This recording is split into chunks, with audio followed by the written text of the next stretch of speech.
45, il en est 28. Ah, c'était 30. Hop. À midi, oui, mais pas de souci.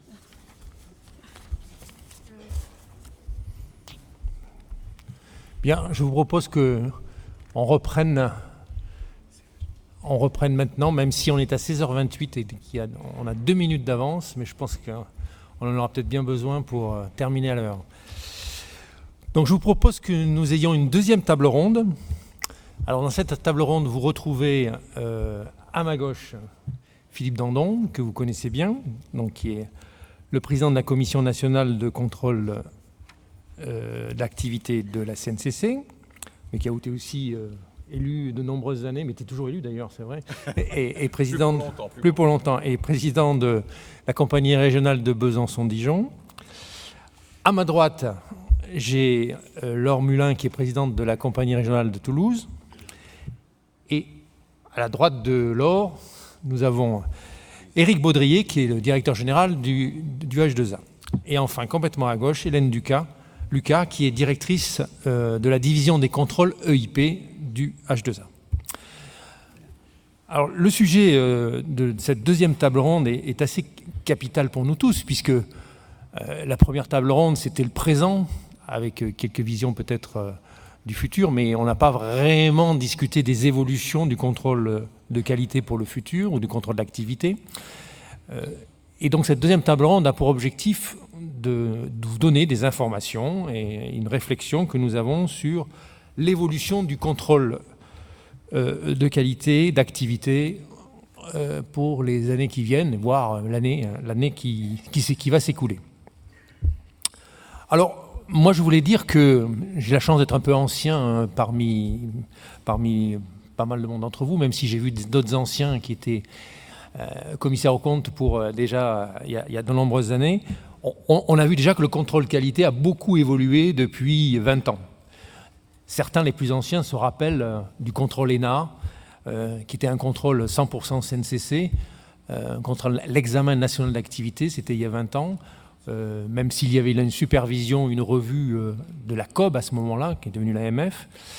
Et puis après, on a eu une supervision extérieure, et notamment pour certains d'entre vous se rappellent du rapport Leporte, qui avait fait évoluer aussi ce contrôle qualité. Puis après, on est passé alors j'irai vite, parce que si on faisait l'histoire du contrôle qualité, on pourrait y passer peut-être l'après-midi.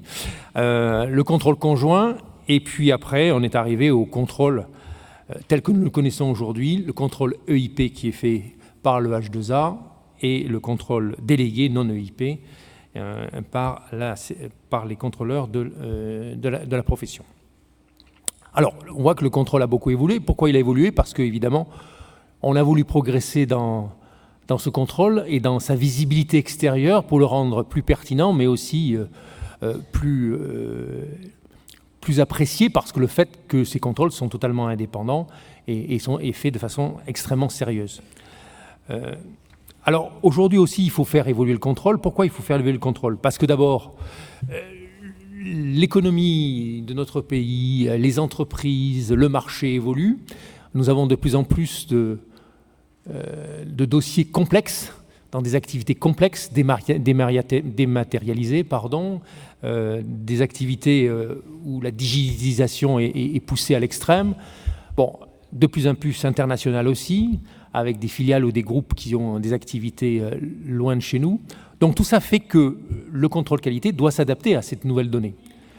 La deuxième donnée, évidemment, et on ne peut pas l'oublier, ce sera un des sujets essentiels de cette deuxième table ronde, c'est le fait que de nouvelles missions nous ont été données, et notamment la mission, évidemment, le rapport de durabilité.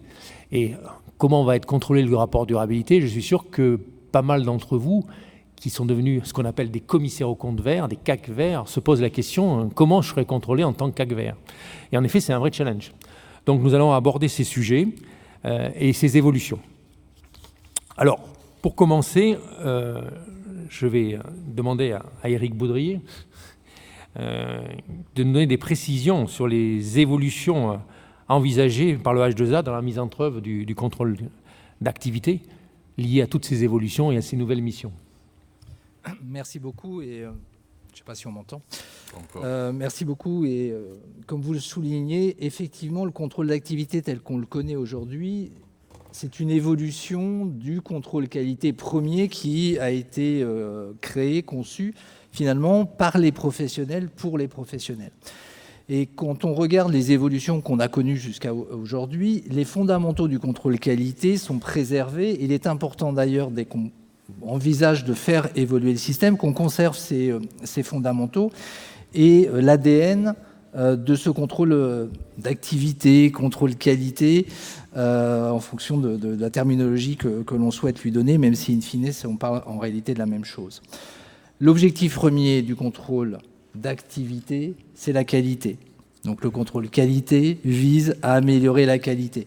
Demain, il n'y a pas de raison que cela change, d'autant plus que les attendus des différentes parties prenantes, et Monsieur Nicolas, vous le soulignez, on a effectivement aujourd'hui des attentes de tiers de confiance qui sont très importantes. On voit aussi qu'elles se diversifient avec aujourd'hui la durabilité et peut-être demain d'autres éléments. Donc la qualité intrinsèque qui permet de donner de la confiance et de garantir la confiance de la certification sont essentielles. Et depuis le début, le contrôle d'activité vise cet objectif. Et quand on parle de contrôle qualité, ou surtout quand on parle de qualité, forcément, on vise un objectif de qualité qui doit être défini. Aujourd'hui, quand on parle de qualité dans le monde de la certification, on parle de zéro défaut. Donc tout l'exercice que l'on fait aujourd'hui et qui a été fait pendant plusieurs années vise finalement à atteindre ce zéro défaut. Qu'il y atteindre ce zéro défaut, forcément, demande une rigueur particulière du contrôleur sur le regard qu'il a sur l'activité, sur les dossiers qu'il contrôle. Demain, cet objectif de zéro défaut ne devrait pas se réduire et on va rester avec un tel niveau d'exigence. Cela étant, pour autant, il faut effectivement que l'on fasse évoluer un certain nombre d'éléments dans l'approche. Vous l'avez vu dans le cadre de la mise en œuvre des nouvelles modalités de contrôle, de 6 modalités de contrôle. Elles permettent justement de faire évoluer l'approche et de mieux cibler le travail du contrôleur au regard des risques portés par l'unité de contrôle qui fait l'objet du contrôle. Mais il reste encore un certain nombre de sujets. On a évoqué longuement tout à l'heure le sujet de la taxonomie. Oui, effectivement, cette taxonomie, il faut qu'on la fasse évoluer. J'allais dire, si l'objectif initial de cette taxonomie était plutôt bon, on s'est aperçu dans l'usage que l'on avait totalement occulté l'aspect psychologique de parler de couleurs et de la hiérarchie apparente qui se mettait en œuvre sur effectivement ces différentes couleurs, notamment entre le rouge et le noir, où on se dit forcément le noir est beaucoup plus grave que le rouge, alors qu'en réalité, comme le soulignait Victor Louis Cano tout à l'heure, on a des noirs absolument pas graves. Alors si c'est des non-conformités, le contrôle doit, et c'est son rôle, la souligner, mais pour autant, on n'est pas sur un critère de gravité comparable éventuellement à un dossier non étayé, mais pour lequel il n'y aurait aucun travaux, ou en tout cas aucun travaux apparents à la lecture du dossier. On est sur des critères de gravité qui sont en réalité inversés. Au regard de cette anomalie finalement de conclusion, ou en tout cas de perception de cette conclusion, il a été proposé au collège de changer de paradigme et finalement de revenir à ce qu'est l'essence même de la logique du contrôle. Et ce que je disais tout à l'heure, c'est la notion de risque. Ce qui nous préoccupe et ce qui préoccupe la profession, et ce qui préoccupe également vos organisations internes dans la mise en œuvre des différentes procédures, c'est le risque de défaut de qualité. Et donc, il nous a semblé préférable dorénavant de plus cibler le contrôle et l'organisation du contrôle sur l'identification du risque de défaut de qualité selon une approche que l'on appelle le PER et que Hélène va vous détailler juste après. L'idée étant de pouvoir mieux adapter, mieux répondre à ces préoccupations et vous donner également par le biais du contrôle les réponses appropriées, en tout cas au regard de ce qui est susceptible de vous être donné par le contrôle. Il y a un deuxième élément sur lequel il faut que l'on travaille. Autant le PER, on est plutôt bien avancé sur ces sujets. Il nous reste encore un sujet à aborder en interne et sur lequel le collège n'a pas encore été amené à se pencher, même s'il est conscient de la préoccupation. C'est la façon dont on traduit les résultats du contrôle dans nos rapports. Aujourd'hui, les rapports, en première lecture, peuvent apparaître particulièrement négatifs. Pourquoi ils peuvent apparaître particulièrement négatifs? Parce que, d'une manière malgré tout assez logique, ils se concentrent sur les éléments nécessitant une amélioration, une remédiation. Vous pouvez avoir 10 procédures qui sont parfaites. Si vous avez 2 procédures qui méritent des améliorations, le rapport de contrôle va se focaliser sur ces deux procédures, en éludant effectivement les autres procédures. Nous, dans la lecture que l'on peut en faire, dans la lecture que le collège peut en faire, on a la profondeur suffisante pour pouvoir comprendre que s'il reste juste un petit sujet, ça veut dire que tous les autres sont suffisamment adressés. Il est vrai qu'un lecteur extérieur qui n'a pas forcément cette culture du contrôle peut avoir une vision assez négative, et donc il faut qu'on travaille sur peut-être une conclusion, une appréciation un petit peu plus globale pour nuancer les constats. Nuancer les constats ne veut pas dire réduire les constats et ne veut pas dire non plus qu'il faut laisser les constats qui restent sur le côté en disant finalement j'ai fait 80% du travail et je laisse les 20% de côté. Notre objectif commun, c'est bien que les 20% qui restent, ou les 10 ou les 5, et peut-être demain les 1%, soient adressés et remédiés, toujours pour viser ce zéro défaut. Dans les différentes questions qui étaient posées tout à l'heure et qui ont été renvoyées sur la deuxième table ronde, il y avait cette question également de bonne pratique. Ce n'est pas l'objectif premier du rapport que de pointer les bonnes pratiques. Par contre, j'espère que vous avez pu constater depuis 2 ans maintenant, je crois que c'est la 3e année si je ne m'abuse, que nous publions annuellement un document qui s'appelle la synthèse des contrôles. Cette synthèse des contrôles, au-delà de pointer statistiquement, comme ça existait auparavant dans le rapport annuel, les résultats du contrôle, et notamment ce qui est en opinion erronée, opinion non étayée, insuffisance, etc., et expliciter ces éléments-là. La synthèse des contrôles pointe également et explicite un certain nombre de bonnes pratiques qui doivent aussi vous aider, soit dans le cadre d'une remédiation, soit dans le cadre de l'implémentation directe d'un certain nombre de process, trouver les bonnes réponses. On espère également que cela va permettre aux nouveaux entrants prochainement, et j'en parlerai un petit peu plus tard, de trouver les réponses et les dispositifs appropriés pour pouvoir adresser notamment les règles d'indépendance, les règles éventuellement de démission, etc., etc. Donc, pour résumer, et juste avant de passer la parole à Hélène qui va vous expliciter le PER, aujourd'hui, on a 2 chantiers principaux, le PER et juste après l'évolution des conclusions et de l'élaboration des rapports de contrôle. Donc Hélène, peut-être. Alors Hélène, c'est le moment de nous dévoiler ce PER dont on vient de parler, cette nouvelle évolution. Merci, bonjour à tous. Alors j'ai entendu quelques soupirs dans la salle quand le slide est apparu tout à l'heure. Et vous avez bien raison, il est relativement dense comme slide. L'idée n'est pas de passer en revue l'entièreté des éléments. Et d'ailleurs, Monsieur Dandon me souhaitait bon courage parce que lui, il a pu avoir la présentation un peu plus complète de cette approche qui normalement ne met pas moins de 2 heures pour être présentée dans son exhaustivité. Donc le challenge que j'accepte aujourd'hui, c'est de pouvoir vous la synthétiser dans les grandes lignes sur ce que nous avons souhaité mettre en place. Un des éléments principaux qu'il faut retenir, c'est que la démarche ne sera pas d'évaluer un cabinet, donner une note à un cabinet, donner une note à un professionnel, donner une note à un mandat. L'idée sera davantage, comme l'a expliqué Éric Baudrier, de mesurer le risque de défaut de la qualité.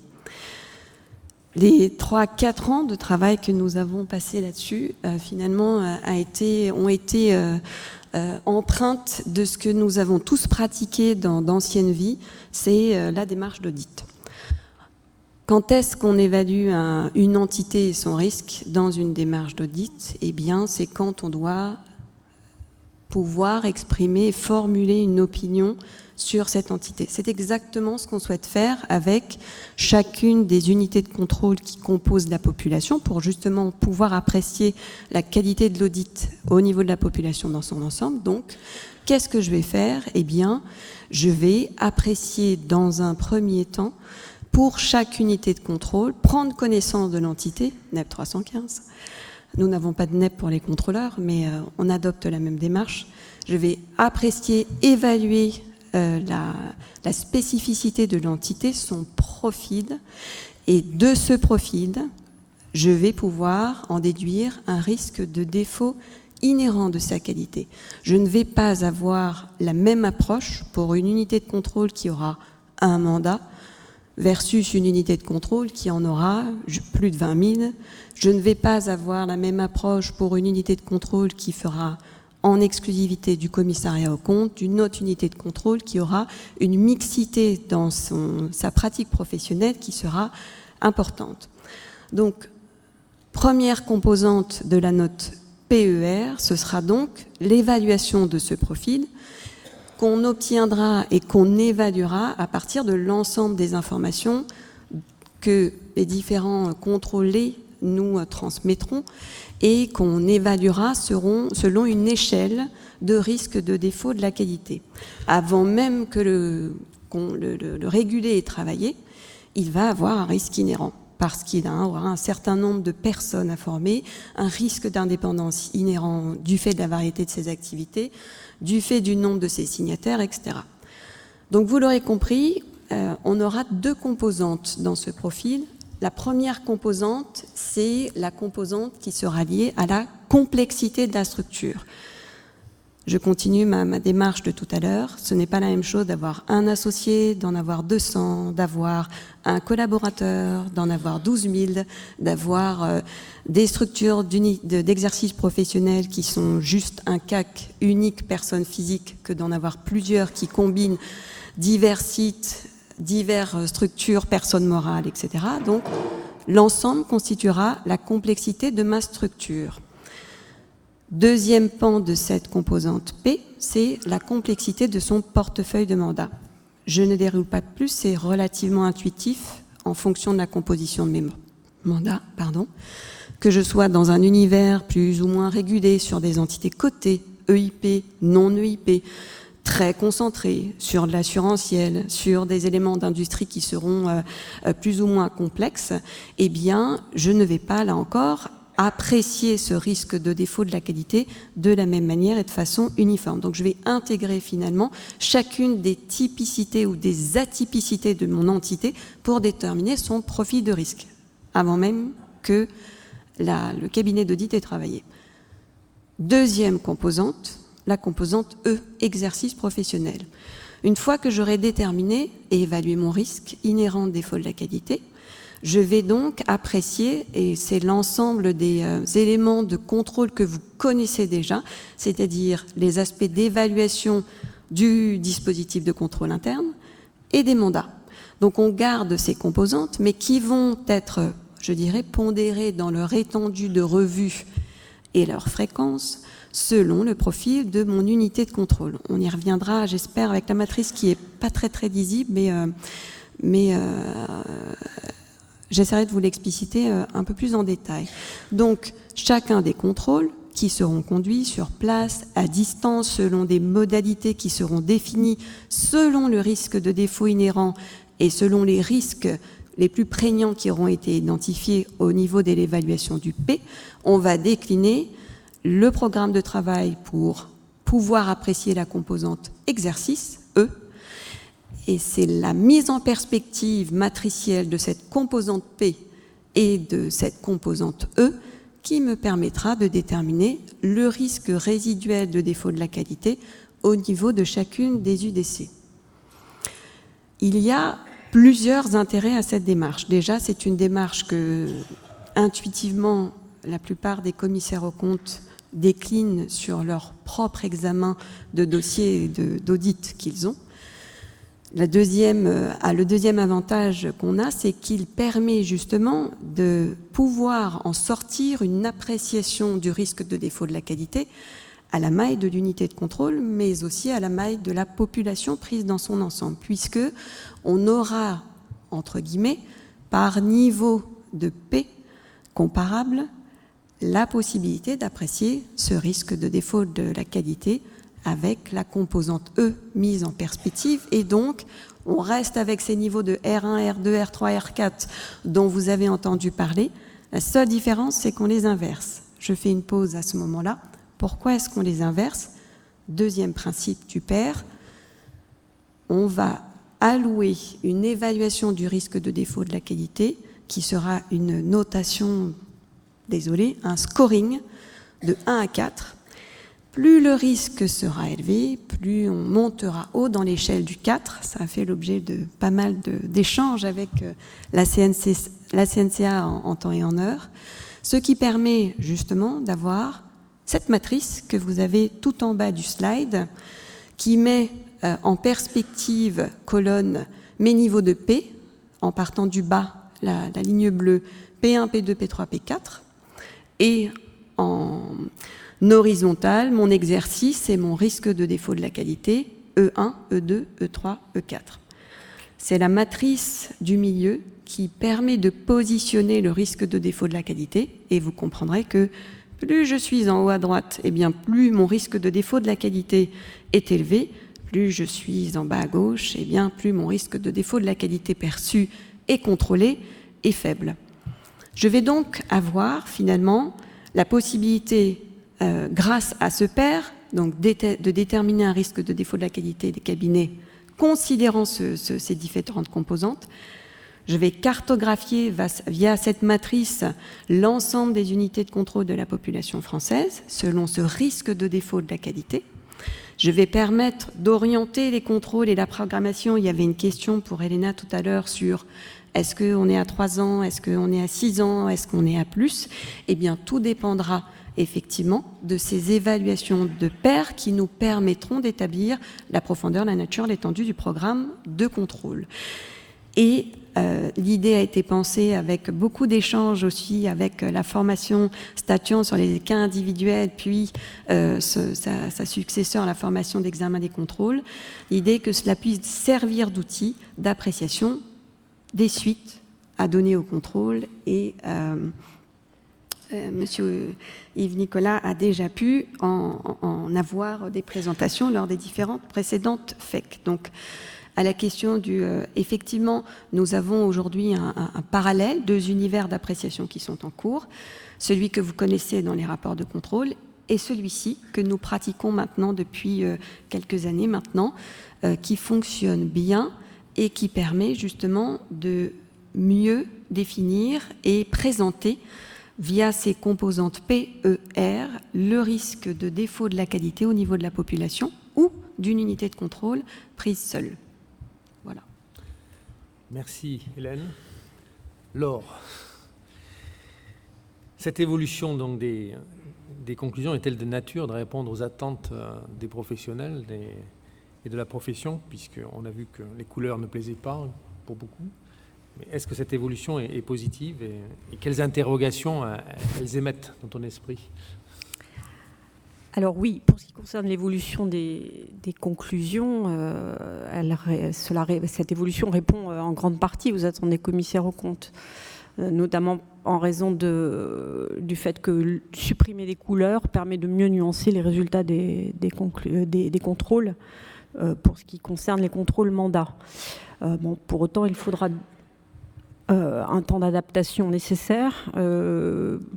Je pense que les couleurs resteront encore un certain temps dans les esprits, encore au moins 4 ans, c'est-à-dire à la fin du cycle de 6 ans post-évolution pour la suppression des couleurs dans les contrôles non EIP.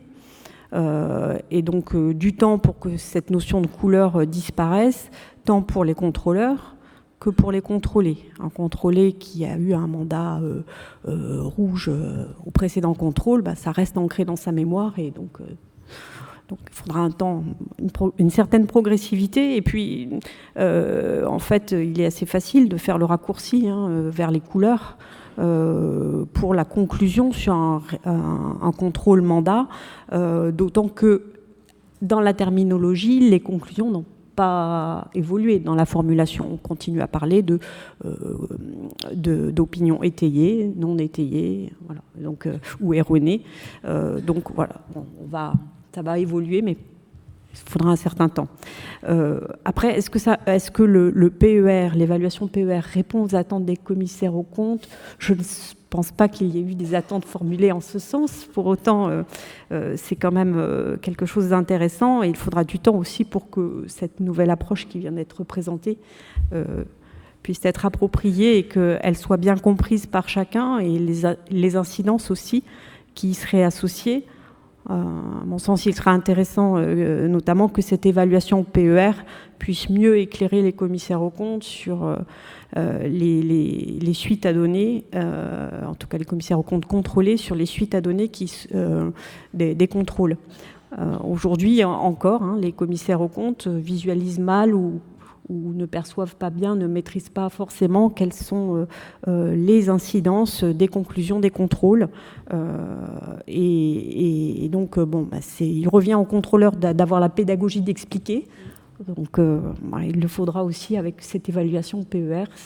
Donc, une grille de lecture aussi pourrait être intéressante en lien avec cette évaluation PER. Si ça peut être utile aussi pour le contrôler, pour mieux comprendre, en plus de la formation d'examen des contrôles, ce serait une bonne chose. Merci Philippe, je suis sûr aussi que tu as des commentaires à faire sur ces évolutions. Oui, merci. Bon, comme l'a souligné Hélène, je pense que c'est de nature à satisfaire un peu mieux les contrôlés, parce qu'on est plus au quotidien avec l'approche par les risques. Donc, et puis on a été quand même très, très marqué par le noir, le rouge. Moi, ce qui est important, au risque un petit peu de répéter ce que vient de dire Laure, ce que j'ai dit sur la première table ronde, c'est que ce qui est important, c'est le lien entre la conclusion du contrôle et les conséquences pour le contrôler. Je ne voudrais pas, excusez-moi pour ce vilain jeu de mots sur les acronymes, mais je ne voudrais pas que le PER soit perçu comme un départ en retraite anticipé. Et au-delà, pour être plus sérieux, dans le prolongement de ce que vous avez dit, Eric, sur la réflexion, sur la traduction de la conclusion dans les rapports, ce qui me semble important, moi, c'est de savoir si vous envisagez, à l'instar de ce qui est fait aujourd'hui. Aujourd'hui, c'est clairement écrit dans le pré-rapport et dans le rapport que le contrôle, opinion étayée, opinion erronée, etc. Est-ce que, avec cette nouvelle approche, on aura quand même la traçabilité de la conclusion directement écrite dans le pré-rapport, et puis avec une spécificité pour les EIP, parce que sauf erreur de ma part, lorsqu'il y a un contrôle dont bénéficie un cabinet EIP, les conclusions relatives à un mandat doivent être rapportées au comité d'audit de l'entité en question. Donc est-ce que cette conclusion sur le risque de défaut de qualité sera aussi remontée au comité d'audit lorsqu'il y en a? Peut-être quelques éléments de réponse.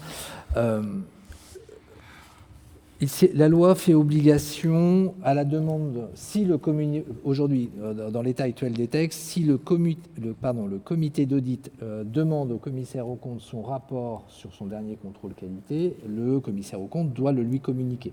Alors, éventuellement, édulcorer des éléments confidentiels qui n'intéressent pas le comité d'audit, notamment s'il y a d'autres mandats, etc. Et il y a eu une délibération du collège du H3C qui explicite un petit peu les modalités de communication de ce rapport. Et ça fait le lien avec ce que je disais tout à l'heure, qui est l'autre élément sur lequel il faut que l'on travaille, et là il nous reste encore un petit peu justement de travaux engagés, sur la formalisation dans le rapport de contrôle des résultats du contrôle. Oui, l'idée, c'est d'abandonner les couleurs qui, comme je le disais tout à l'heure, intègrent une psychologie qu'on avait mal intégrée et qui n'est pas bonne.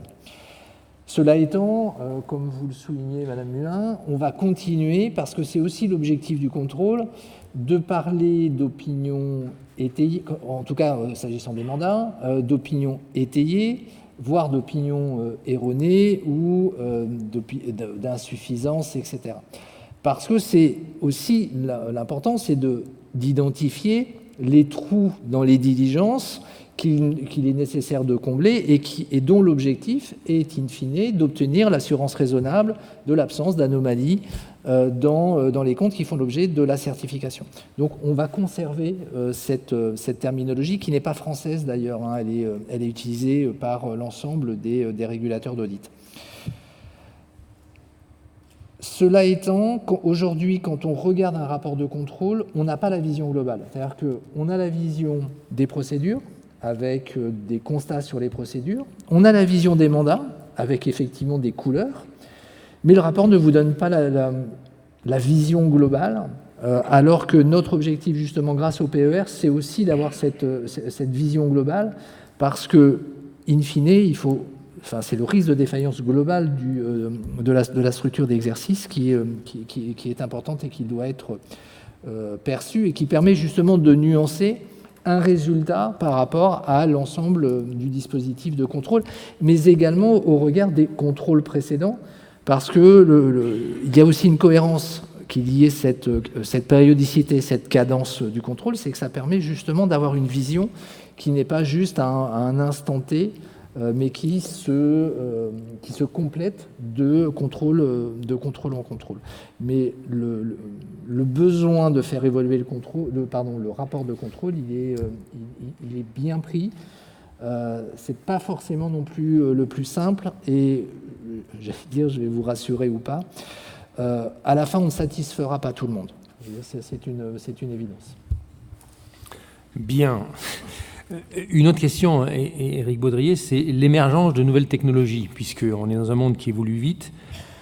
Est-ce que l'émergence de nouvelles technologies va-t-il avoir un impact sur l'organisation du contrôle d'activité et comment ces nouvelles technologies vont être prises en compte ? Alors de la même manière, je vais introduire et après Hélène pourra compléter. Oui, bien évidemment, les nouvelles technologies et notamment toute la data science va avoir un effet et ce sont des éléments que l'on commence à intégrer aujourd'hui dans les évolutions de nos systèmes d'information. Vous avez bien compris qu'à partir du moment où on parle d'une évaluation PER, dans le cadre notamment du profil du cabinet, on a besoin de pouvoir avoir une analyse des deux composantes de ce profil, et notamment la composition des mandats sur une population qui, et ça on a de la chance en France à ce titre, qui est quand même très importante. On doit avoir à peu près 6000 unités de contrôle, si je ne dis pas de bêtises, à peu près. Un tout petit peu moins, entre 5000 et 6000 unités de contrôle. On a environ 9000 signataires de mandat. Donc, pour pouvoir segmenter cette population et lui donner le profil qui correspond réellement au résultat matriciel, on a besoin d'analyser la donnée. Forcément, cette analyse, on ne peut pas la faire à la main. Donc, on est effectivement en train de mettre en œuvre un certain nombre j'allais dire d'algorithmes, d'outils qui vont nous permettre d'analyser cette population. Je vous rassure, on n'en est pas encore, et j'espère dans mon fort intérieur que ça ne viendra jamais, à utiliser une intelligence artificielle pour lui donner à manger vos dossiers d'audit et avoir à la fin d'avoir le résultat. J'allais dire, le jugement professionnel des contrôleurs est important, et de le confronter à votre propre jugement professionnel, c'est aussi essentiel.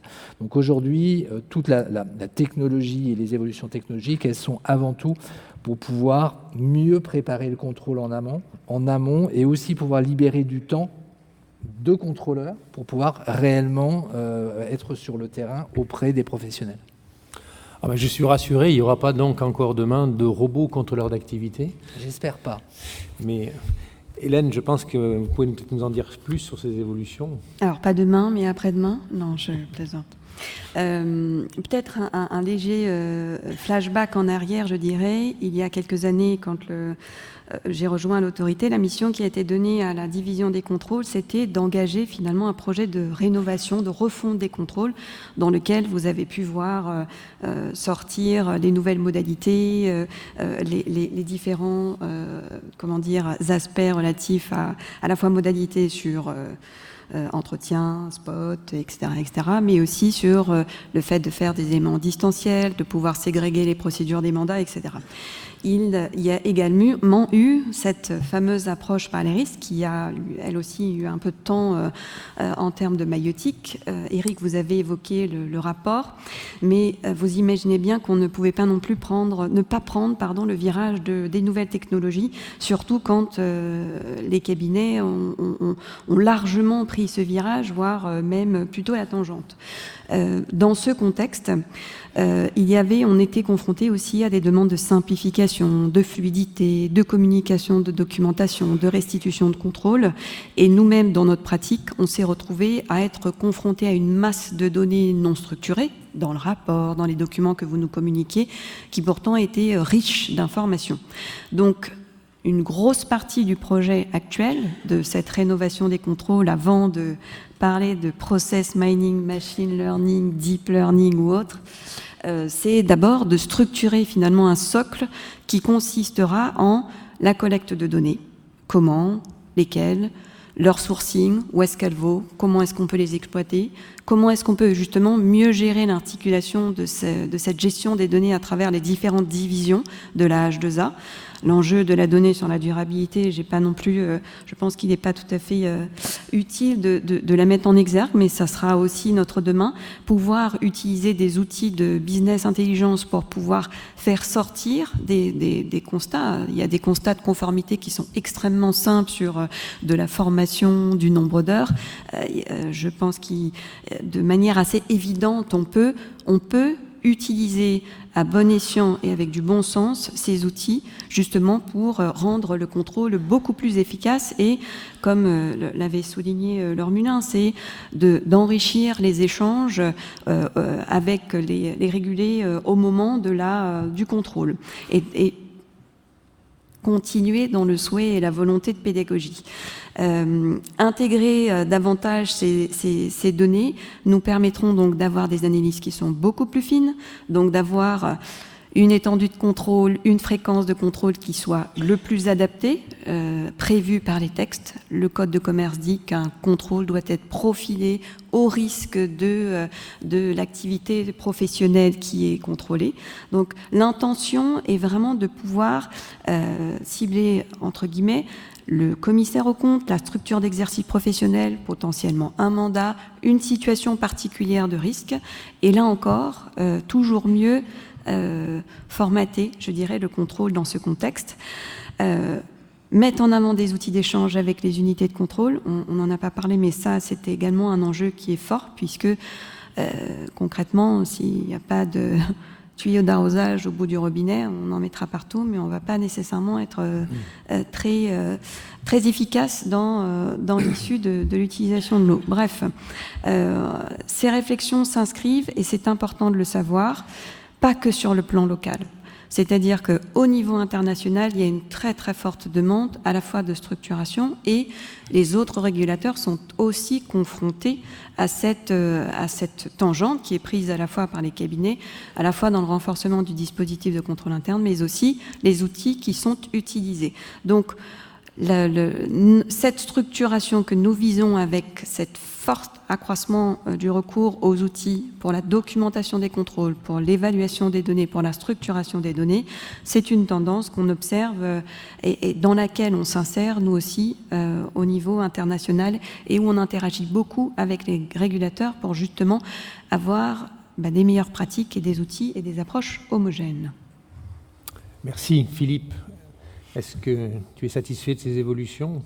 Oui. Alors bon, c'est peut-être un problème générationnel. Moi, dès que j'entends qu'on parler d'intelligence artificielle, d'analyse de données, je vois pointer le risque de déshumanisation, j'y arrive, du contrôle. Alors bon, j'ai été rassuré. Elle nous a dit que le robot contrôleur d'activité, c'est pas demain, c'est après-demain.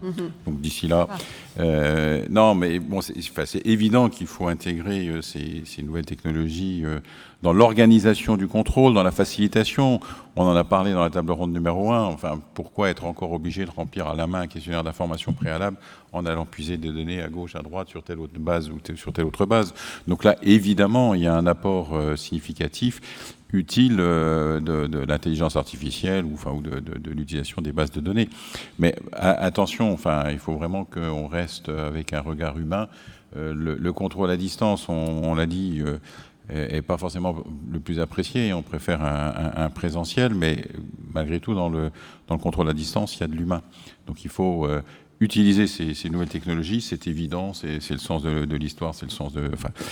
mais soyons attentifs à ce qu'il y ait quand même, à un moment donné, le jugement professionnel, l'esprit critique, l'humain qui intervienne. Merci. Laure, vous avez d'autres commentaires ?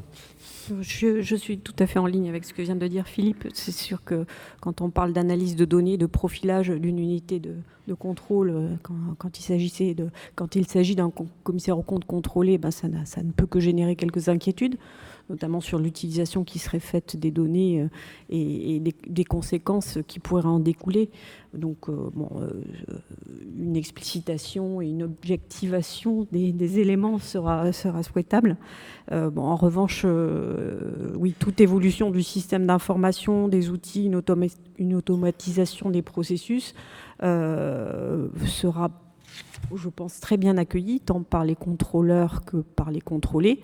Donc Philippe a évoqué pour les contrôlés le fait de remplir le QIP, si c'était facilité, certes pour la préparation du contrôle c'est plus confortable, mais aussi pour les contrôleurs, et le fait de devoir compléter un rapport de contrôle si c'est un peu plus automatisé et dans les échanges entre la CNCC et la H2A, s'ils sont fluidifiés, ça ne peut qu'aller dans le bon sens. Merci. Hélène a déjà dit que, évidemment, il n'y a pas qu'en France que nous avons des réflexions sur l'évolution du contrôle qualité. Et comme je sais que, évidemment, la H2A a des discussions et est membre de certains comités internationaux, elle discute aussi avec les autres régulateurs au niveau international. Donc c'est intéressant peut-être, Eric, de nous dire où en sont ces discussions et quelles sont les évolutions qu'on voit par ailleurs dans d'autres pays. Alors effectivement, aujourd'hui, on a deux niveaux de discussion. Un premier niveau au niveau européen avec le CAOB et un deuxième niveau qu'on dit international. C'est un peu bizarre parce que l'européen fait aussi partie de l'international, mais qu'on dit international avec donc les autres régulateurs et qui inclut également les régulateurs européens. Ce qui fait qu'on a 27 pays d'un côté et on doit être 56 maintenant au niveau de l'IFIAR. Au sein de ces deux entités, on a des groupes de travail qui échangent et qui réfléchissent sur finalement l'avenir de la régulation, les besoins aussi, les contraintes liées au contrôle et la façon dont le métier d'auditeur évolue de façon à pouvoir aussi anticiper un certain nombre de choses.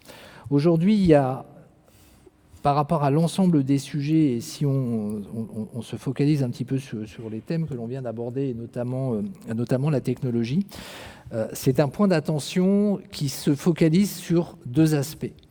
Le premier, c'est celui qu'on vient d'aborder à l'instant, qui est de voir en quoi ces nouvelles technologies pourront aider demain les différents régulateurs à mieux faire leur travail et à être plus efficaces et aussi finalement à être moins contraignant sur les professionnels.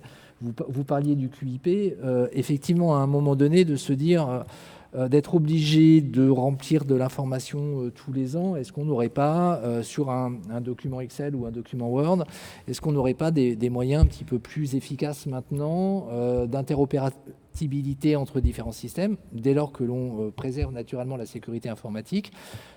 Est-ce qu'il n'y a pas des des choses vers lesquelles on peut aller, et le fait de discuter entre régulateurs permet de voir aussi quels sont les éléments qui sont mis en place par tel ou tel pays qui peuvent profiter à d'autres deux pays. Et je dois dire que sur ces sujets-là, on est assez en pointe au niveau de la H2A, et on fait grandement partie des groupes de travail. Le deuxième aspect, il concerne la façon dont les nouvelles technologies vont changer demain la façon dont vous allez travailler et la façon dont vous allez conduire vos audits et les diligences que vous allez mener. Et on a également un certain nombre de travaux de façon à pouvoir identifier les sujets à ce titre. Alors, pas simplement pour éventuellement pouvoir travailler sur l'aspect normatif, mais aussi pour faire le lien avec le contrôle d'activité et de façon à pouvoir adapter le plus tôt possible le contrôle d'activité à ces nouvelles pratiques qui vont exister dans vos cabinets. Et on a bien ces deux axes qui sont en réalité complémentaires d'analyse au sein de l'IFIAR, au sein d'une task force spécifique et également du CAOB. Alors bien sûr, les travaux se complètent, chacun ne travaille pas dans dos à dos. Les travaux du CAOB profitent aux travaux de l'IFIAR. Merci. Alors, donc maintenant, nous allons passer évidemment à un point qui était incontournable, c'est cette mission de durabilité. Alors, la première chose que j'ai envie de vous dire, c'est que le collège de la H2A est très heureux de voir que la profession s'est mobilisée, que des formations ont été données, que des inscrits maintenant arrivent sur la liste ce qu'on appelle les CAC verts. Et donc, c'est superbe de voir une profession mobilisée pour cette nouvelle mission, malgré sa difficulté. Je peux vous donner quelques éléments chiffrés qui prouvent cette mobilisation. Alors, aux dernières nouvelles, parce que les inscriptions, ça continue tous les jours, on en était environ 600 commissaires aux comptes, personnes physiques qui étaient inscrits et qui donc vont pouvoir faire cette mission de durabilité auprès de la H2A. Et pour vous dire aussi qu'il y a aussi 4 OTI et 5 auditeurs de durabilité donc qui ne sont pas commissaires aux comptes. Et pour ce qui est des formations, puisque vous savez que les formations sont homologuées aussi par la H2A, qui sont des formations pour lever évidemment l'éligibilité de la clause de grand-père que vous connaissez bien. Je comprends que la CNCC a 3000 inscrits en formation, ce qui est vraiment énorme. Et certains cabinets qui eux-mêmes font leur formation, donc ce qu'on appelle les cabinets les plus structurés, ont environ 800 à 1000 personnes qui sont en cours de formation ou qui ont déjà été formées. Je dirais, en parallèle, il y a une autre formation qui est plutôt donc donnée pour les OTI, qui est organisée par l'APAV et l'AFNOR, où il y a environ une 50aine de personnes qui sont inscrites à cette formation. Donc, c'est véritablement un succès important de l'offre de formation qui se ressent déjà dans le nombre d'inscrits, qui est déjà très conséquent puisqu'on est à 600 et qu'on devrait évidemment continuer à croître rapidement. Alors, ce succès, c'est très bien, mais faut-il encore le concrétiser par la mission de durabilité qui va débuter. Donc, Philippe, quelles sont les attentes des professionnels vis-à-vis de cette mission de durabilité, mais aussi de son contrôle ? Alors, je pense que plus encore que pour le contrôle de l'activité pour les CAC bleus, on va apprendre en marchant, donc la pédagogie est encore plus fondamentale. Je crois qu'une des premières questions qui va se poser concerne l'articulation entre le contrôle... Je reprends les couleurs, je suis désolé, alors avec tout le mal qu'on a dit des couleurs, mais là on n'a plus de rouge, on n'a pas de noir, donc l'articulation entre les contrôles qui concernent les CAC bleus et les CAC verts. Donc le contrôle des procédures, par exemple, pourra-t-il être commun ou les commissaires aux comptes bénéficieront-ils d'un double contrôle, d'une part pour leur mission bleue avec le contrôle des procédures et d'autre part contrôle vert pour les procédures.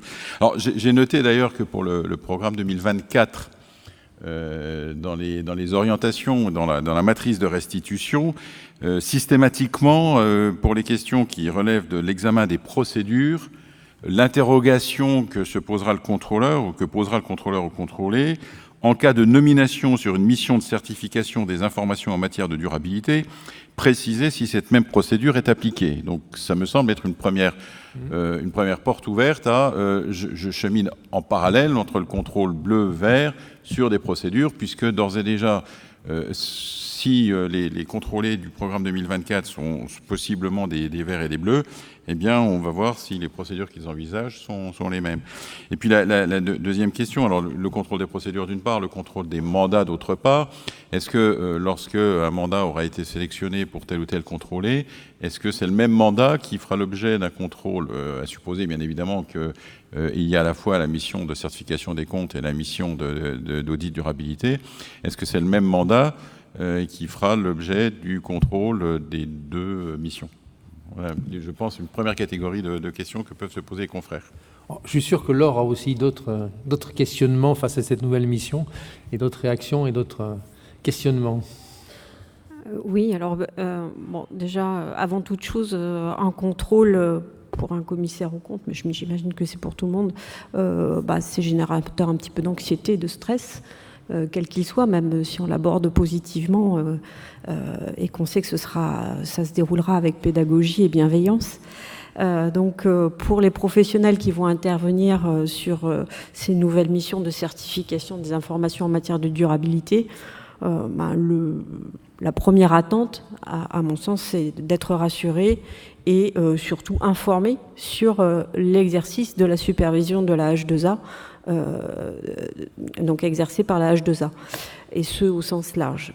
Donc plus précisément pour ce qui concerne le contrôle d'activité sur ce type de mission, le besoin d'information et de bien cerner comment va être abordé ce contrôle d'activité, il est valable tant pour les commissaires aux comptes nouveaux entrants sur les missions de durabilité, qui eux n'ont connu que le contrôle bleu, par le H3C jusqu'alors ou en délégation à la CNCC.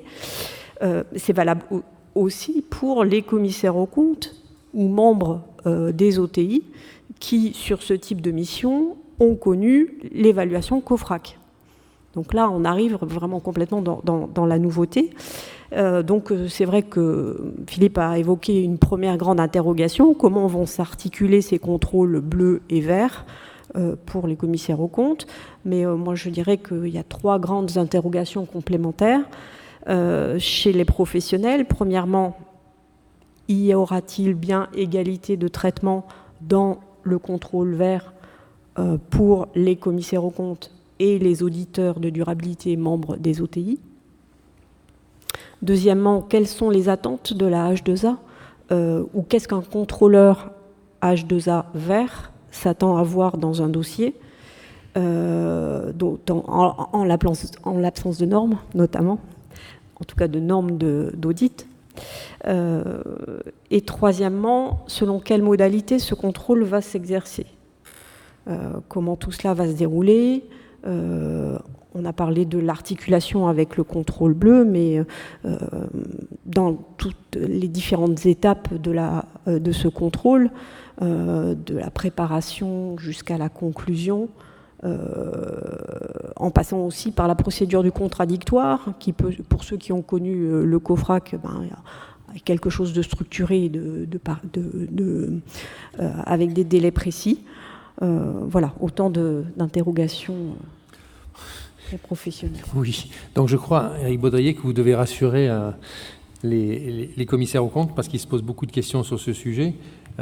Donc comment le H2A va-t-elle aborder ce contrôle? Et surtout, moi je me pose la question, comment peut-on contrôler la qualité des travaux sans normes? C'est un enjeu effectivement très important. Peut-être juste en remarque préliminaire pour répondre à la question et au risque de casser un mythe. Aujourd'hui, qu'on soit EIP ou non EIP, on est contrôlé en réalité par la H2A. Et ce sont les modalités et la façon dont ce contrôle va se décliner, notamment par le biais de la délégation, et on sait que cette délégation est importante. D'une manière opérationnelle, le contrôle va s'adapter à un certain nombre de spécificités. Qu'est-ce que ça veut dire à partir du moment où on ajoute une nouvelle mission d'une part et de nouveaux acteurs d'autre part? J'allais dire, ça ne change rien. Au moins sur l'organisation générale. Ce qui veut dire que à partir de maintenant, puisque, comme vous le disiez, on a déjà 4 OTI, 5 auditeurs de durabilité. Certains commencent à avoir des nominations en qualité d'organismes tiers indépendants. Donc, ils commencent à entrer dans le spectre du contrôle de l'activité professionnelle. Eh bien, donc, ils vont entrer, j'allais dire, dans l'ensemble, dans le lot des unités de contrôle qui vont faire l'objet d'une analyse par les risques, permettant après de décliner d'une manière opérationnelle quelle doit être d'une part la modalité de contrôle et d'autre part la périodicité de ce contrôle. Donc il n'y aura pas d'un côté un contrôle OTI, d'un côté contrôle CAC bleu et d'un côté CAC vert. On a un contrôle de l'exercice professionnel d'un ensemble de professionnels qui sont placés sous la supervision de la H2A. D'une manière concrète, qu'est-ce que cela signifie? Alors, si je prends l'exemple du commissaire aux comptes qui a à la fois des mandats bleus et des mandats verts, son analyse des risques va intégrer, enfin l'analyse des risques que l'on va faire au niveau de la H2A va intégrer cette nouvelle composante d'activité et la sélection et l'approche du contrôle va se faire en fonction du risque de qualité qui aura été identifié par rapport à ce nouveau mandat. On peut très bien se retrouver dans des situations où l'audit bleu, si je peux utiliser ce raccourci, l'audit bleu ne présente pas de risque spécifique et particulier, ou en tout cas de risque majeur qui nécessite une approche particulière en termes de contrôle, que l'audit vert, pour sa part, nécessite une approche, et donc dans ces cas-là, on irait regarder que la partie diligence sur le mandat vert. On peut se retrouver dans des situations inversées, où côté vert, on n'identifie pas a priori de risque majeur, mais on en identifie sur le bleu. Et on peut aussi avoir un troisième cas, qui est la situation dans laquelle les deux aspects présentent un risque particulier. C'est dans le caractère opérationnel et la sélection dans le cadre du contrôle que va s'opérer cette distinction. Côté OTI, alors j'allais dire c'est plus simple puisqu'ils vont avoir que la partie verte. On aura rigoureusement la même approche, c'est-à-dire d'identifier quelle est la nature du risque qui est associé à leur mandat, à la composition de leur portefeuille, de façon à pouvoir derrière décliner et adapter la bonne modalité de contrôle. Donc on a en réalité un dispositif qui s'étend, mais qui n'est pas en soi très différent et qui préserve, j'espère en tout cas, et c'est un des objectifs aussi, l'équité du dispositif pour l'ensemble des acteurs. Il est également important que la conclusion que l'on pourrait faire en termes de besoin de diligence complémentaire ou de procédures complémentaires soient rigoureusement les mêmes, que l'on soit commissaire aux comptes ou que l'on soit organisme tiers indépendant. Raison pour laquelle, d'ailleurs, et Hélène en parlera un petit peu tout à l'heure, on a fait le choix de ne pas constituer aujourd'hui, alors peut-être que ce choix sera différent demain, mais en tout cas aujourd'hui, de ne pas constituer une équipe de contrôleurs spécifique pour la durabilité. Et comme vous l'avez souligné, dans le cadre des orientations pour le contrôle 2024, on a commencé d'ailleurs à introduire un certain nombre de sujets de façon aussi à avoir une approche qui soit cohérente avec les besoins, j'allais dire, des différents acteurs et les différentes contraintes opérationnelles et, j'allais dire, l'état du marché, la situation de votre environnement. Le premier axe de travail du contrôle, ça va être de regarder les procédures. Pour ce qui est des cabinets de commissariat aux comptes, la logique veut que cette nouvelle mission soit intégrée dans des procédures qui sont déjà existantes et pour lesquelles il peut y avoir déjà des niveaux de qualité qui sont élevés. Et donc l'important, c'est bien d'intégrer ces nouvelles procédures. Pour les nouveaux acteurs, et ces nouveaux acteurs peuvent aussi finalement être des commissaires aux comptes qui éventuellement avant avaient pas d'activité bleue, mais vont, grâce aussi à la durabilité, augmenter leur activité et peut-être avoir demain qu'une activité verte ou une activité bleue et verte, de s'assurer le plus tôt possible que les nouvelles procédures internes, notamment en matière de respect d'indépendance, en matière de formation, de suivi qualité des différents dossiers, soient à la juste hauteur au regard des besoins liés justement à la spécificité, à la taille de leurs unités. Et on sait que certaines des OTI sont aujourd'hui de grands acteurs sur leur marché historique et avec éventuellement un environnement international assez important, et eux vont avoir besoin de se mettre à niveau très rapidement avec des besoins de procédures assez renforcés et assez forts.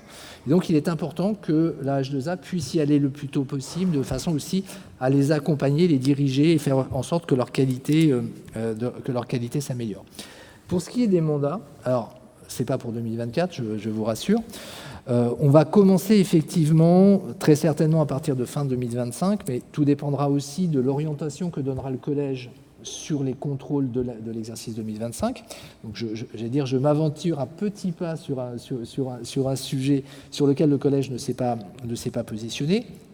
Mais en toute hypothèse, si nous devions aller regarder des premiers mandats de certification verte, l'approche sera forcément empreinte d'énormément d'humilité, parce que vous comme nous, on a besoin d'apprendre. C'est un nouveau métier, ce sont de nouvelles missions, donc on a besoin d'apprendre. Toujours parce que c'est la logique de pédagogie, d'échange mutuel et de compréhension.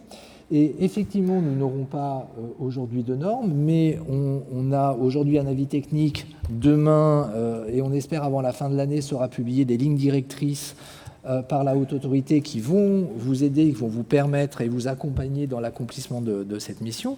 Donc le contrôleur aura déjà en arrière-plan ces lignes directrices. Et je souligne, parce que c'est aussi un élément important qui n'a pas été évoqué aujourd'hui, quand on parle de contrôle d'activité, ce n'est pas un contrôle purement normatif qui vise à s'assurer que le paragraphe 12 de la NEP XY a bien été respecté. Le but, c'est de savoir si les diligences mises en œuvre permettent d'aboutir à l'opinion telle qu'elle a été émise par le professionnel. L'environnement de tout ça, c'est un environnement normé. Et demain, pour la durabilité, dans un premier temps, c'est un environnement ligne directrice, avant d'être dans un environnement un peu plus normé, mais on va avoir quand même cet élément d'encadrement. Mais l'objectif reste, comme pour tout contrôle, de pouvoir de progresser ensemble pour améliorer la qualité de l'audit. Bien. Hélène, rapidement, face à cette mission nouvelle, comment vous allez relever concrètement ce défi ? De nouvelles ressources, je suppose. Alors, j'allais vous dire avec le sourire. Du bon sens et j'espère en effet des compétences. L'idée qu'a naturellement déjà exposé Eric est de adopter la même démarche qu'ont eu les auditeurs CAC, cabinets verts, qui étaient déjà sur le giron de la certification des informations financières, à savoir la montée en compétences des contrôleurs que nous avions, puisque, bien entendu, c'est eux qui présentaient les meilleures compétences et prérequis pour pouvoir aller sur ce domaine. Bien entendu aussi l'intégration des nouveaux talents, ce sera déterminant puisque là encore on doit muscler, je dirais, nos compétences dans des domaines qui sont complètement nouveaux. L'évolution des futurs outils, vous aurez compris que c'est pas mal mon credo. Donc là, ils seront nécessaires dans la mesure où le reporting est ni plus ni moins basé sur un certain nombre d'informations qui sont qualitatives et quantitatives et nécessiteront de façon évidente à adapter les outils et notre démarche. Le privilège, je dirais, que nous avons, c'est que depuis l'origine et la maïeutique des textes, nous avons été intégrés dans l'ensemble des tables rondes, travaux, etc. À l'international aussi, nous travaillons déjà avec les régulateurs qui n'ont pas tous, il faut le savoir également, pris la casquette de la transposition. Donc on est là aussi en attente de ceux qui vont pas faire du PSI, des OTI, ceux qui vont ou pas faire que de la durabilité donnée au CAC. Donc là encore, on est, vous l'avez très justement dit, Philippe Danton, on apprend en marchant. Puisque vouloir courir derrière le train, de toute façon, on l'a manqué. Là, l'idée de rester et d'appliquer ce bon sens, là, paysan, certes, mais souvent celui qui est empreint de raison et qui permet d'avancer au mieux dans un nouveau domaine qui est inconnu. Voilà. Merci. Bien, eh bien, je vois qu'on a quelques questions, donc on va peut-être répondre à quelques-unes de vos questions. J'ai une première question liée à la technologie. Est-il obligatoire d'avoir un dossier de travail électronique où le dossier papier sera sanctionné par l'approche PER ? Alors, le papier. Le papier n'est pas sanctionné. J'allais dire, rien n'est sanctionné d'ailleurs. D'une manière générale, ce n'est pas l'objectif du contrôle. L'objectif du contrôle reste de pointer un sujet pour lequel est en cours un risque. Alors le risque, il peut être de non-respect d'une disposition légale et réglementaire ou le risque de ne pas identifier une anomalie dans les comptes. Donc il n'y a pas... je pense que c'est important de faire la part des choses. Aujourd'hui, il n'y a aucune obligation d'avoir un dossier électronique et il n'y a pas donc d'interdiction d'avoir un dossier papier. Cela étant, il y a une contrainte qui est posée par les textes, qui est de devoir archiver et rendre intangible son dossier de travail dans les 60 jours qui suivent l'Assemblée générale. Ça, c'est une obligation qui est posée par le texte. Donc le contrôle d'activité, c'est un des éléments qu'il va regarder, savoir est-ce que cette obligation posée par le texte, elle est respectée, et si elle ne l'est pas, est-ce que finalement le cabinet ne se met pas en risque. Et s'il ne le respecte pas, le cabinet se met en risque de ne pas être en mesure d'apporter la preuve de la très haute qualité et la très haute efficacité de son travail. Donc en gros, il a travaillé juste pour rien. Forcément, et c'est ce qui est derrière cette question, c'est beaucoup plus difficile de respecter cette obligation quand on a du dossier qui est 100% papier qu'avec un dossier qui est 100% électronique. Après, il existe un certain nombre de solutions, alors qui sont plus compliquées à mettre en œuvre naturellement et qui sont peut-être plus contraignantes aussi. Mais avant tout, c'est la loi qui a posé le sujet. Mais il n'y a pas d'interdiction du dossier papier. D'accord, très bien. Alors, il y a quelques questions sur le PER, il fallait s'y attendre. À quel moment va être déterminé ce PER ? En phase préalable, si c'est cela qui va déclencher l'étendue de la nature du contrôle. C'est-à-dire le moment où on détermine le PER. Est-ce que c'est en amont ? Au moment où on va déclencher l'étendue et la nature du contrôle. Alors, j'allais dire, c'est tout le temps. Tout le temps. Pourquoi ? Parce que déjà, le P, qui est la note de profil, peut évoluer, parce que vos structures d'exercice professionnel, j'allais dire, sont des êtres vivants, comme toute entreprise et comme toute société, donc elles évoluent au gré de la perte de mandat, éventuellement, de l'acquisition de nouveaux mandats, et éventuellement aussi en fonction du mixte de mandats que vous pouvez avoir. Et c'est pour ça aussi qu'on a besoin, nous, d'avoir un certain nombre d'outils qui vont nous permettre de pouvoir apprécier ces éléments-là. Et ça permet aussi, parce qu'on parle de bénéfices du contrôle, et j'y suis très attaché en fait à cette notion, et c'est souvent un de nos sujets où j'attache une grande importance à cette notion de bénéfice. Il est éventuellement important que un cabinet qui soit aujourd'hui, par exemple, P1, c'est-à-dire un profil avec peu de mandats, une complexité relativement faible. Si demain, il évolue, il acquiert de nouveaux mandats, éventuellement des mandats un peu plus compliqués, et pas forcément des mandats EIP dans la complexité, on peut avoir de la complexité aussi dans le non-EIP, il peut être important que, alors qu'il aurait été dans un cycle de 6 ans, qu'il puisse bénéficier d'un contrôle qualité plus tôt, de façon à pouvoir obtenir tous les éléments dont il a besoin pour s'améliorer, ou en tout cas identifier les sujets dont il a besoin pour s'améliorer. Et effectivement, à l'issue du contrôle, notamment la note E, puisque la note E, c'est finalement la réponse à l'issue du contrôle, va pouvoir être adaptée. Et c'est pour ça que c'est un exercice finalement continu et régulier. Encore une question sur le PER. Le positionnement du contrôlé sur la matrice PER sera-t-elle reprise dans le pré-rapport de synthèse? En fait, c'est la communication du PER, la question. Alors, à ce stade, non. Le collège y a réfléchi. Le collège se pose aujourd'hui un certain nombre de questions sur la communication du PER. Et il a surtout souhaité que l'on puisse l'expérimenter pendant quelques années avant que lui-même puisse se positionner sur cette communication. L'idée, c'est pas, j'allais dire, de refaire l'erreur de la taxonomie avec nos couleurs et de se retrouver. Alors maintenant, on commence à on va pouvoir revenir un petit peu plus vers le collège sur ces sujets, mais le collège ne s'est pas positionné à ce stade sur la communication soit totale, soit partielle du PER. C'est vrai. Une autre question, sera-t-il possible de modifier ce scoring ensuite au vu des contrôles réalisés? Je veux dire, c'est son objectif. C'est son objectif, oui. C'est clairement l'objectif. Absolument. Donc, vu qu'il repose sur des procédures, il faudra les tester avant de noter. Claire. Pardon. Alors, je me fais rattraper par la patrouille. La patrouille étant la présidente. Il y a effectivement un sujet que l'on n'a pas abordé dans le PER, c'est-à-dire qu'on y a ajouté un indicateur d'évolution. Oui. Qui rend aussi qui donne une vision dynamique à cet indicateur qui est très important également pour nous et pour le collège. Alors c'est assez basique, hein, c'est moins égale plus.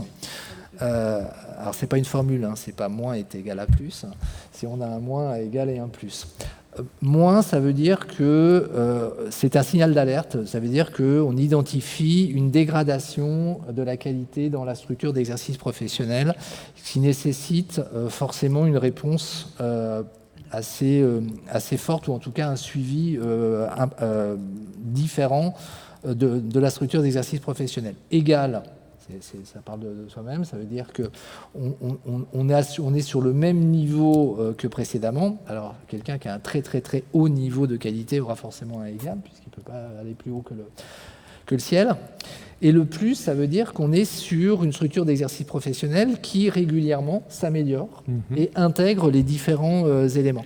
Et ça, c'est également important parce que la réponse du collège va forcément s'adapter entre quelqu'un qui intègre totalement et qui répond également, je reprends un petit peu les éléments de la première table ronde, quelqu'un qui répond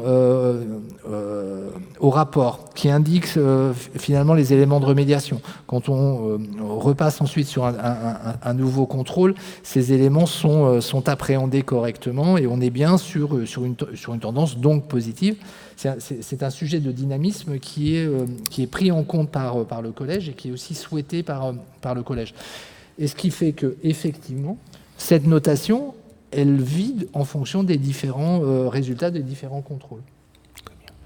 Alors, encore une question. L'évaluation de la composante E ne suppose-t-elle pas que la sélection des dossiers contrôlés constitue un échantillon représentatif du portefeuille des mandats? Non. Alors, je rappelle que l'idée du contrôle, ce n'est pas d'avoir une vision statistique de la qualité, c'est vraiment de viser ce que je disais tout à l'heure, le zéro contrôle. Et que même s'il nous restait 1% de défaillance, le contrôle regarderait ces 1%. D'accord, c'est clair. Alors, question maintenant sur les CAC verts. Le contrôle directement par l'H2A des CAC verts sera-t-il déclenché uniquement si le CAC vert a certifié un rapport de durabilité? Est-ce qu'on va contrôler des CAC verts qui n'ont pas Ils sont certifiés de rapport durabilité. Non de la. Alors, s'ils sont bleus, oui, mais dans ces cas-là, je n'ai pas de risque vert. Oui. C'est bien un contrôle de l'activité professionnelle. De la même manière aujourd'hui qu'un commissaire aux comptes qui n'exerce pas de mandat de certification ne bénéficie pas d'un contrôle d'activité. Après, il peut en demander un. Question sur la délégation. Elle se fera également à la CNCC en matière de contrôle du commissariat vert ou systématiquement par un contrôleur H2A? Alors, le législateur n'a pas prévu de délégation du vert. Cela étant, alors je vais vous rassurer tout de suite, parce que parfois on entend « je ne prendrai pas de mandat EIP parce que je n'ai pas envie d'être contrôlé par la H2A ». On l'entend très peu. Non, plus sérieusement, on l'entend malgré tout un petit peu. Comme on est réellement par une approche par les risques, demain, un commissaire aux comptes qui a à la fois des mandats verts et des mandats bleus peut très bien être, comme ça se passe aujourd'hui sur son activité bleue, être contrôlé dans le cadre de la délégation, et en fonction de l'analyse par les risques, être contrôlé, alors éventuellement en même temps, et pourquoi pas, par un contrôleur H2A, puisque nous avons également des contrôleurs non EIP, en faisant un binomage, et comme ça existe déjà d'ailleurs dans le cadre du contrôle non EIP où on fait quelques binomages, ou alors avoir un contrôle qui soit différencié en matière de périodicité, c'est-à-dire que l'année 1, par exemple, être contrôlé sur un mandat bleu par la délégation, et l'année 3, être contrôlé uniquement sur le mandat vert par la H2A et être recontrôlé par la délégation en année 7. Et éventuellement être contrôlé sur le bleu en année, alors comme j'ai peu de mémoire, je suis un poisson rouge, je vous ai dit en année 3 sur le vert, éventuellement en année 5, parce que j'ai une spécificité sur le vert que je n'ai pas sur le bleu. On a vraiment la possibilité quand même de d'adapter, et l'idée encore une fois, c'est d'adapter le contrôle aux risques portés par chaque structure d'exercice professionnel. Donc, si vous êtes non EIP, ne vous dites pas si je prends un mandat vert, je vais forcément être contrôlé par la H2A. Oui sur le mandat vert, non sur le mandat bleu. Alors, peut-être une dernière question pour Hélène. Est-ce que les contrôleurs H2A suivront bien le cursus de formation de 90 heures avant de pouvoir procéder à un contrôle de CAC vert? Oui, je regarde le directeur général, mais absolument. C'est ce qui est prévu très prochainement pour, et je vous dirais même, et pas que les contrôleurs. Alors, et pas que les contrôleurs, et pas que les 90 heures. Et je profite pour rappeler que les 90 heures ne sont pas une fin en soi et qu'il faudra continuer naturellement à se former sur la durabilité et sur le bleu également, qu'il ne faut pas oublier dans le cadre des formations qui sont essentielles dans le cadre d'une part de cette nouvelle activité qui est très vaste et dont l'importance est majeure, mais sans oublier le reste. 17h45, je crois qu'on est arrivé à la fin de cette table ronde. Je ne peux que remercier mes 4 amis qui sont autour de la table et donc clôturer cette table ronde numéro 2 et donner donc la parole à nos présidents.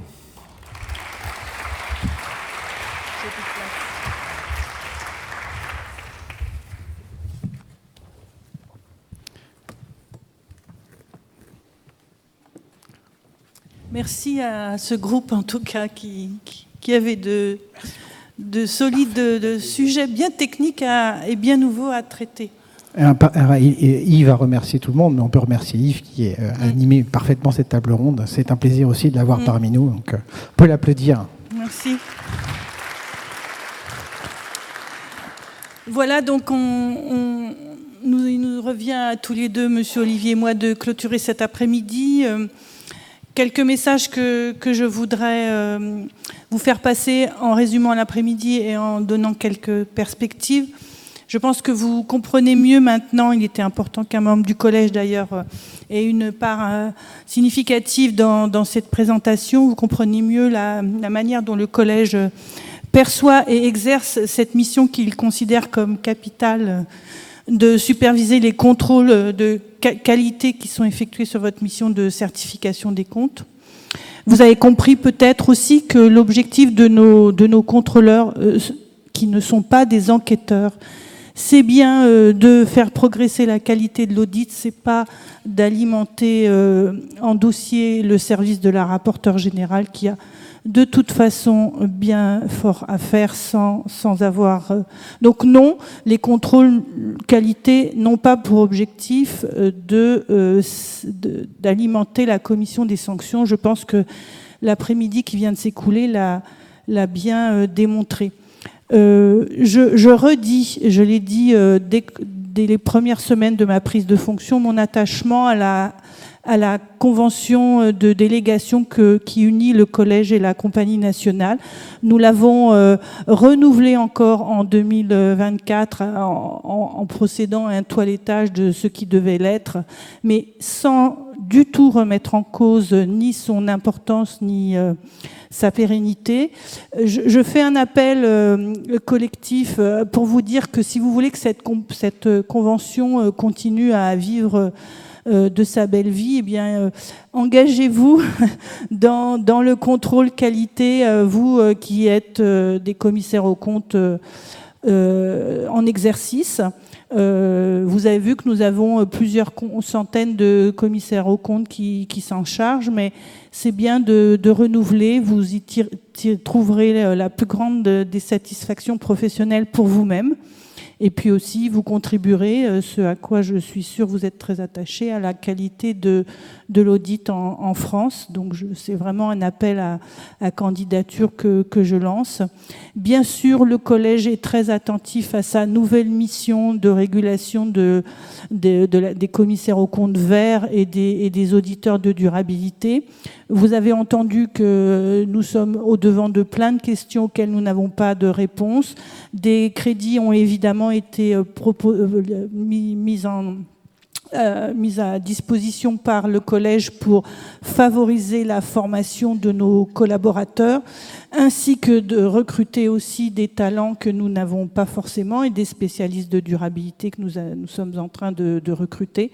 Voilà, le collège Nicolas l'a dit, se réjouit de la mobilisation de la profession sur cette nouvelle mission, parce que ça répond à la confiance que le gouvernement vous a faite en vous proposant cette transposition dans laquelle, je pense, l'ensemble de la profession s'est parfaitement et naturellement intégré, à l'inverse d'une loi Pacte qui vous avait beaucoup perturbé. Celle-là, en tout cas, a été construite dans un travail très conjoint avec Monsieur Olivier et moi-même, en dialogue avec les deux ministères concernés, pour vous proposer une loi dans laquelle, normalement, vous pouvez vous épanouir professionnellement et répondre à l'attente sociétale très forte qu'il y a sur ces questions de durabilité demandées aux entreprises. Voilà, je pense que nous avons, et je vais tout de suite donner la parole à Monsieur Olivier, bien sûr, nous avons essayé de répondre à vos attentes en vous proposant cet après-midi, parfois un peu dense.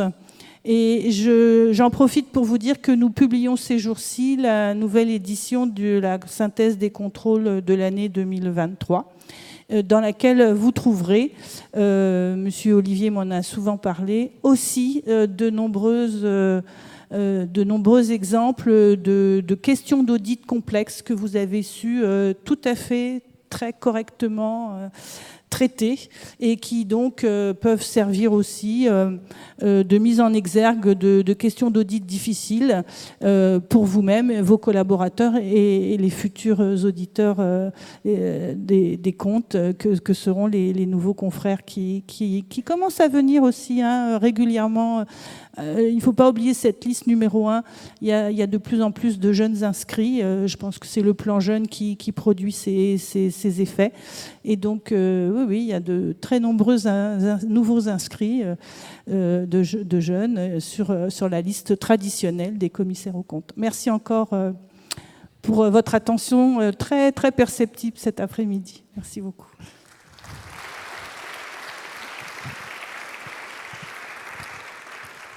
Merci Madame le Président. Vous avez raison, vous avez été très attentif, surtout que la matière, effectivement, n'est pas toujours simple. Je voulais juste profiter de l'occasion, je ne veux pas revenir sur ce que vous avez très bien dit, que je partage pleinement, pour évoquer 3 points qui sont essentiels pour nous et que la profession a exprimé, et que vous avez entendu et qui restent vraiment importants. D'abord, ça a été dit à plusieurs reprises, Le contrôle qualité n'est pas là pour sanctionner. C'est d'abord un élément pédagogique. C'est important de le redire encore et encore et encore. Ça doit nous servir. C'est jamais agréable un contrôle, mais c'est vrai que finalement, quand on prend du recul, on se dit que c'est pas inintéressant d'échanger avec un confrère, une consoeur ou un contrôleur H2A pour s'améliorer. Et c'est comme ça que ça doit être pris. Alors, même si, encore une fois, c'est pas toujours agréable de le vivre, d'être mis en cause, on a plein d'autres choses à faire, il faut en profiter, c'est quand même une opportunité. Et donc, le contrôle qualité, c'est une chance pour une profession, et je le dis souvent, et quand on a dû négocier avec la Commission européenne sur pourquoi les commissaires aux comptes ont été choisis pour être au cœur de la certification de la durabilité, c'est aussi grâce à notre niveau de compétence et grâce à la présence d'un régulateur qui participe au gage de qualité de notre travail, et ce gage de qualité, il emporte aussi le contrôle qualité. J'insiste aussi pour dire que le contrôle qualité, c'est aussi un moyen, il faut le dire, de sortir de la profession des gens qui ne respectent pas les règles. La très très grande majorité de la profession, vous l'avez très bien dit, respecte parfaitement les règles. Très peu vont en enquête, et je pense, on en a parlé ensemble, je pense que c'est important de le dire, donc c'est pas fait pour ça. Il n'en demeure pas moins que ça nous dessert tous. Un professionnel qui n'a pas de dossier, qui ne va pas voir son client, qui ne s'intéresse pas à son sujet, c'est aussi un professionnel qui nuit à l'image de la profession. Et on l'a toujours porté au niveau de la compagnie nationale, et ce n'est pas le H2A qui l'a porté, il n'a repris que cette dynamique-là. Ça, c'est l'exception, mais qui est important. Le reste, ça doit être de la pédagogie, du progrès, de la démarche de progrès et de l'intelligence dans l'exercice de nos métiers. Puis on n'est pas à l'abri d'apprendre des trucs, puis on n'est pas à l'abri de se remettre en question. C'est aussi comme ça qu'on a tous grandi dans notre carrière et on a pu avancer. Deuxième élément, vous le savez, c'est mon dada, c'est le jugement professionnel. Donc ça, c'est important. Alors, j'avais été beaucoup sollicité, je le défends depuis le départ. Je ne souhaite pas, et je ne veux pas, et je pense que c'est une digue infranchissable, que le contrôle qualité, on ait en face de nous des contrôleurs qui puissent venir remettre en cause notre jugement professionnel. Sauf qu'en même temps, ce n'est pas non plus un pass qui nous permet de faire n'importe quoi. Mais c'est l'élément central, c'est un des piliers essentiels de notre métier. Prendre des positions. Sinon, c'est des machines qui feraient à notre place. Ce n'est pas des machines, nous sommes des êtres humains avec des cerveaux plutôt bien faits, de très haut niveau, et on fait des choix. On décide un plan d'action, un plan de mission, et on réalise notre mission d'audit en exerçant notre jugement professionnel. Par contre, il faut effectivement être très attentif à bien expliquer comment on l'a exercé et formaliser ce sujet-là, mais je ne veux pas, je ne souhaite pas qu'un contrôleur qualité vienne me dire, m'expliquer comment je dois exercer mon jugement professionnel. Et ça, je crois qu'on est vraiment en ligne par rapport à ça. Je pense que les contrôleurs le respectent et l'entendent, mais c'est essentiel. Le contrôle qualité n'est pas là non plus pour faire de la doctrine. Il n'est pas là pour expliquer pourquoi je dois avoir un sondage de 100, de 200 ou 350. Ce n'est pas son sujet. Son sujet, c'est de savoir, est-ce que j'ai bien mené une démarche analytique, j'ai bien fait mon travail, j'ai bien analysé mon sujet et j'ai mis en place toute une démarche qui m'a permis d'exercer son jugement professionnel. Jamais je ne céderai sur ce sujet. Je n'ai pas été amené, je suis très heureux parce que vous savez qu'en amont de cette réunion, cet événement, j'ai souhaité qu'on fasse effectivement ce questionnaire parce que les professionnels viennent me voir, parfois mécontents. « Ah, tu te rends compte, le contrôle s'est mal passé, etc. » Alors moi, j'entends que les mécontents. Donc je les écoute, j'essaie de régler les problèmes. Je suis là pour ça. Mais j'ai besoin de me faire une idée de quelle est la perception de la profession et on a donné la parole à la profession. L'objectif de ce questionnaire, c'était ça. Dire aux professionnels, si vous avez un truc, c'est maintenant qu'il faut le dire. Et en fait, effectivement, ce qui est ressorti de cette analyse, c'est plutôt une grande satisfaction, finalement une approche intelligente avec le recul du contrôle qualité et pas une catastrophe dans le déroulement de ces contrôles qualité, qu'ils soient d'ailleurs réalisés par le H2A, comme réalisés par les professionnels, comme confrères, consoeurs, qui se sont investis. Vous avez raison de les relancer, il faut y aller. Moi, j'ai démarré comme contrôleur qualité, j'ai énormément appris en tant que contrôleur qualité. Donc le jugement professionnel, toujours et encore, s'il y a un problème sur ce sujet-là, il faut le remonter, mais ça reste un point que l'on défend très très fort. La pédagogie, le jugement professionnel. Et puis le dernier point, vous l'avez dit, Madame le Président, je vous en remercie, je suis parfois inquiet de la lecture qui est faite par des tiers du rapport justement des contrôles. Et vous l'avez dit, le contrôle qualité, il n'est pas fait pour être exhaustif, et d'ailleurs même dans les calculs statistiques, vous n'avez pas censé être un sondage ou un échantillon représentatif du cabinet et de ses mandats. Et donc, le recueil des conclusions, de la synthèse des contrôles qualité n'est pas une synthèse de la qualité de l'audit en France.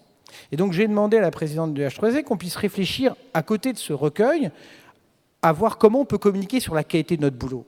parce que c'est pas parce que tout est perfectible, parce qu'on peut toujours faire mieux. Hein, on peut toujours regarder la moitié à moitié vide, mais il faut regarder aussi qu'elle est remplie quand même à 98% cette bouteille, parce que vous faites un super job. Et il faut qu'on le dise. Et donc, il ne faut pas qu'il y ait de confusion entre la restitution légitime et logique du travail de la H2A avec la délégation sur justement le fruit du contrôle qualité qui nous permet de dire voilà sur quoi il faut faire attention, voilà sur quoi on peut progresser, versus quelle est la qualité de l'audit en France. Et ça, c'est vraiment mon dada, parce que je le dis, je le redis, j'en ai ras-le-bol de me retrouver face à des politiques qui me disent ah bah, on a lu le rapport du H2A, regardez la qualité de l'audit, c'est une pourrie en France. Alors, il faut que j'explique pendant une demi-heure qu'en fait, ça n'a rien à voir, que ce n'est pas un état de la qualité de l'audit en France, etc. Heureusement, le H2A me soutient dans cette démarche pour faire ce message, mais malgré tout, je pense qu'il faudra qu'on réfléchisse à voir comment on peut justement bien faire passer ce message. Là encore, c'est de la pédagogie. Et je pense que c'est important pour vous. Vous me l'exprimez. Vous n'avez pas envie que finalement, parce qu'on est finalement dans l'excellence, que ça se retourne contre nous, et que finalement ça se retourne comme un message négatif. Regardez, cette profession, tout ce qu'elle a encore à progresser.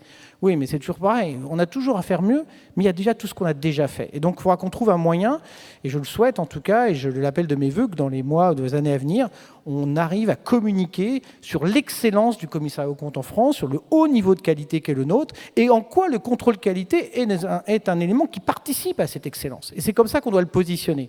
C'est aussi une des raisons pour lesquelles on a voulu cet événement, pour bien positionner ce sujet. Donc, voilà les points, je dirais, indépendamment du fond qui a été très bien couvert cet après-midi, c'était de dire il y a des fondamentaux sur lesquels on doit vraiment rester, là encore une fois, c'est mon dada, les fondamentaux, sur lesquels on doit vraiment rester et sur lesquels il faut qu'on continue à travailler. Donc, je voudrais finir cette intervention pour vous dire, oui, on a parlé de contrôle qualité, oui, on a parlé d'amélioration, oui, on a parlé d'analyse de risque des cabinets, etc. Mais n'en oubliez pas, juste une chose essentielle, on fait tous collectivement, commissaires aux comptes, un super boulot. Et soyons fiers de la qualité de nos dossiers, de la qualité de notre travail et de notre dynamique de toujours d'amélioration continue. C'est notre force. Et donc, il faut vivre vraiment le contrôle qualité pour ce qu'il est, un élément qui participe à cette excellence et pas autre chose. Voilà ce que je voulais vous dire en quelques mots. Merci beaucoup pour votre attention. Et bon retour à tous.